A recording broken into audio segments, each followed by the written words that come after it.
Hi, I'm Kelsey Mays for Cars.com. You remember the Kia Amante? It was Kia's large front-wheel drive sedan. It competed with the likes of the Toyota Avalon, the Dodge Charger, the Ford Taurus. You're probably Googling it right now because you think I'm making that car up, which should tell you just how memorable it was. Kia is hoping for better success here with the all-new Cadenza. It competes with those cars. It's Kia's full-size car. We're at the auto show. Let's take a closer look. The Cadenza is actually an inch shorter and about a half-inch lower than the old Amante.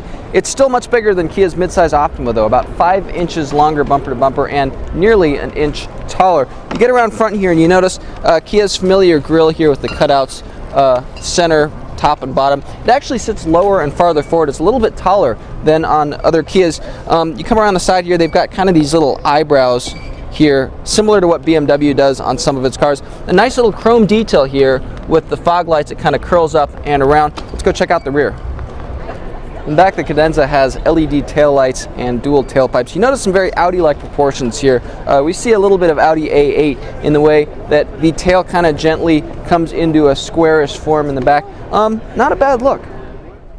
Pretty conservative interior design and not really exceptional room, exceptionally for a full-size car.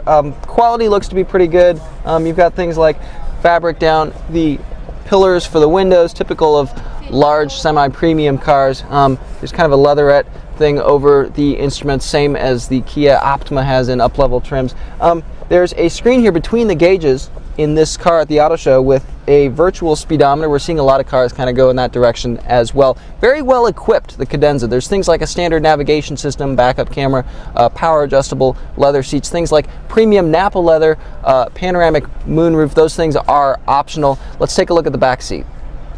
Now, large cars typically offer a big back seat, and the Cadenza delivers. I'm about 6 feet tall. That's where I would sit to drive, and as you can see, I have plenty of room back here. Lots of leg room left over. The seat sits reasonably high off the ground. There's not a huge center floor hump here, just a very slight one. It doesn't rob too much footwell space, and decent headroom. Not bad, given that this car does have the optional panoramic moonroof, which typically robs a little bit of headroom.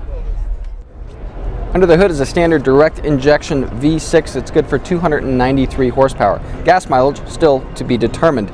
Now, if you think the Cadenza is a hard, obscure name to remember and that could hamper the car's success, realize that the Optima was kind of also in that territory, and now it sells pretty well. We'll see if the Cadenza can accomplish the same success when it goes on sale this spring.